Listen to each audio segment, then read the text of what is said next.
Hi everybody, Matt and Tom back with you, back in Manchester, and today we are in the Southern Cemetery. Now, we often come and do little walks through cemeteries. This is one of the biggest ones in the UK apparently, and because it is certainly the biggest one in Manchester, there are a lot of famous names buried here. So it's going to be fairly light-hearted. We're not doing anything morbid here. We are just going around to celebrate some of the famous people of Manchester, find their graves and tell you a little bit about who they are. And some of them you'll certainly have heard of, some of you might not. We've restricted it to about 10. If we can find 10, that's probably enough for this one. And we'll show you some of the other graves just in passing as we go. So I hope that makes sense. But yeah, let's have an explore of the Southern Cemetery.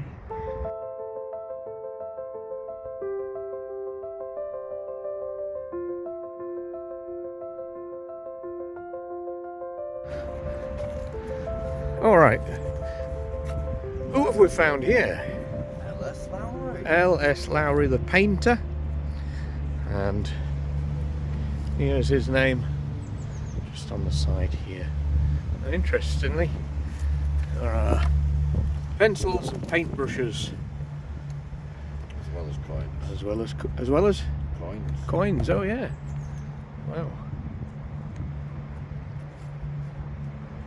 LS Lowry famously painted scenes of industrial life in northern England, most specifically around Manchester and Salford. Urban landscapes with human figures that became known as matchstick men.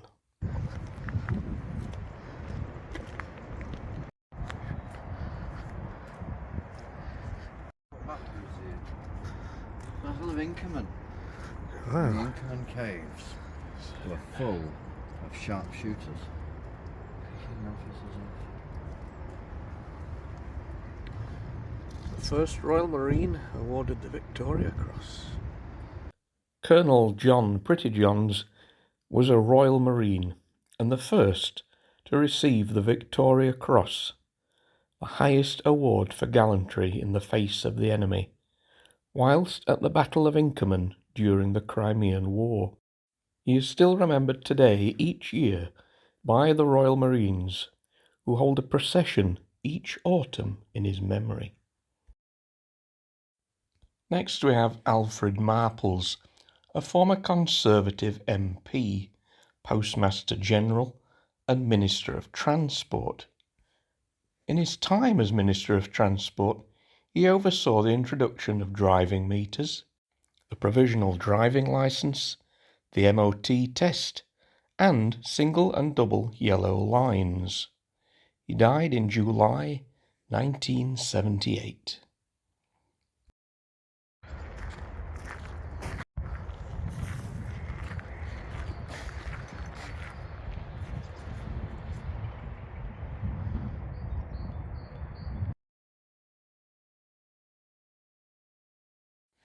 Right in the centre of Southern Cemetery is a circular patch of land, and all the graves on the outside are of well-known people of the time, but this one is of Sir John Alcock.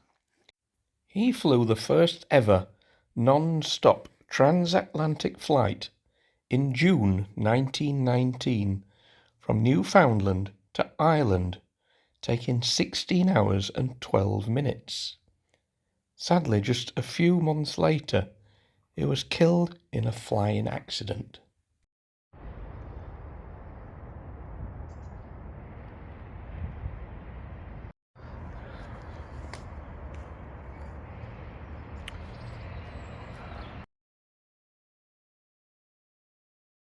Okay, so this one is the graves of Andy Rourke, who played with the Smiths, and as you know, I'm a big fan of the Smiths. We've covered some of their stories already before, but yeah, I hadn't realised Andy was in the cemetery here, but as you can see, he only passed away a couple of years ago.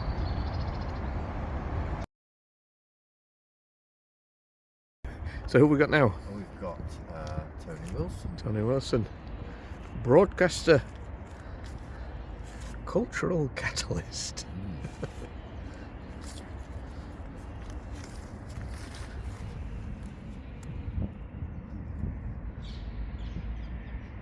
Tony Wilson was a Granada TV presenter, presenting cultural and music programmes in the 1970s.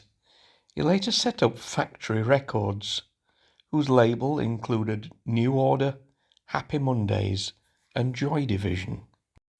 Wilson was a huge part of the Manchester music scene that burst into life in the early 90s.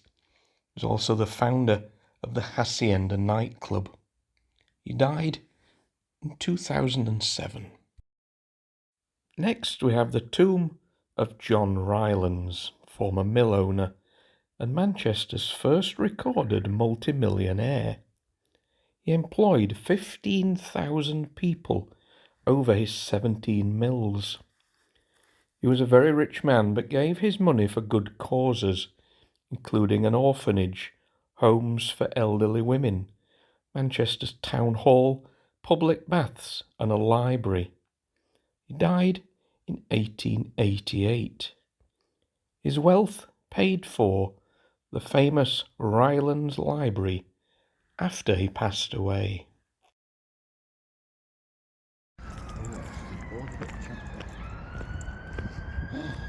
Parakeet, a green parakeet. Yeah.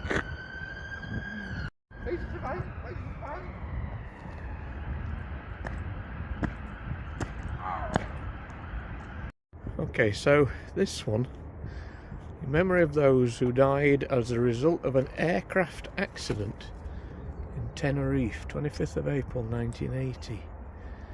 My goodness, that's a lot of names. Wow.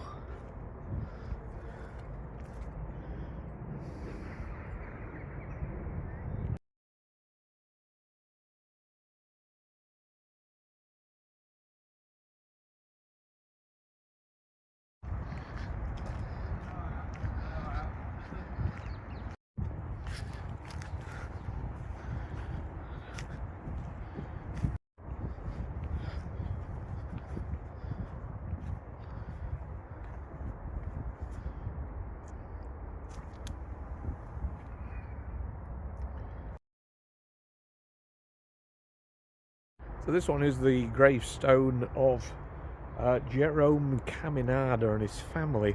He was known as the Sherlock Holmes of Manchester. What's quite sad is his name itself. Somebody's come and scratched it off.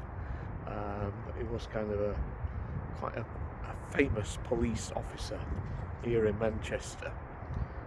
But yeah, I guess maybe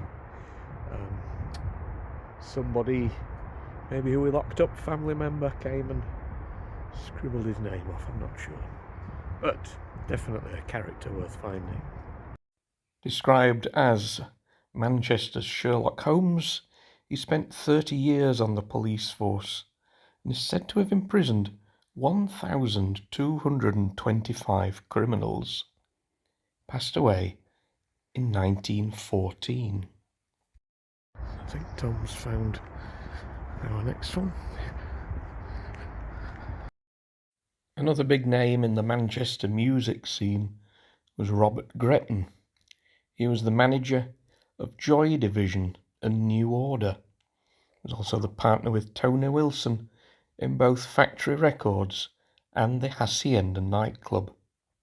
He died in 1919, aged just 46.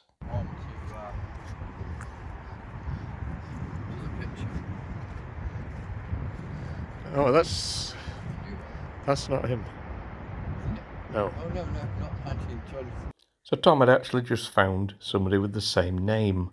The one we want is this one. This is the grave of Sir Matt Busby, famous football player and manager. He managed Manchester United between 1945 and 1969, and then again briefly 1970 to 71. He is regarded as one of the greatest football managers of all time. And there's no way I can give you all his accomplishments in the few minutes I've got on this video. If you've ever heard the name Busby Babes, this is the man they were named after. A true football legend. So our next one is a famous actor and radio presenter who's actually from Halifax.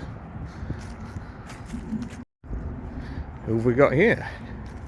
Wilfred Pickles. Wilfred Pickles. Favourite Billy Liar's dad. He is. In the Willis Hall film. Wow. And also the uncle of the parents of Monica and Ross in Friends. Wow.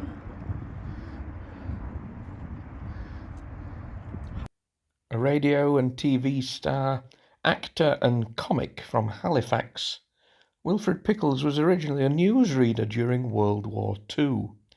He then went on to present a famous radio show called Have a Go, which ran from 1946 to 67. It was one of the most listened to shows ever.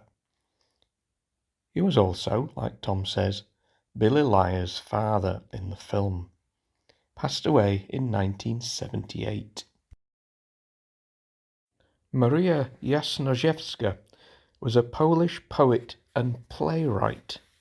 She was known as the Queen of Lyrical Poetry and was most famous between the World Wars. She escaped Poland for the UK in 1939. Sadly, though, she developed and passed away from bone cancer in 1945. So obviously this has just been a quick look at maybe a dozen graves of famous names in this graveyard. There are thousands and thousands and thousands of graves. There are famous people we haven't covered today. For example, just somewhere to the left of us here is another Manchester United player. Everybody has their story. Whether you're famous or not, you've all got your own story to tell. So, although we've covered famous people, we're not singling out they are different to everybody else here. But I hope you've enjoyed this little wander round. We'll just finish with this memorial here. And yeah, come and have a look yourself if you're interested in finding famous gravestones. I think what did surprise me was the one for Matt Busby. I think I expected something a bit more elaborate. But yeah, fairly standard grave. So this is a memorial to 14,500 Polish prisoners of war murdered in 1940. A war crime ordered by Joseph Stalin. There are other memorials to this massacre all across the world. Okay, so there we go. That's just a quick look around the massive southern cemetery. Some famous graves. So we've enjoyed this one, and we will see you somewhere down the line for the next video. Take care.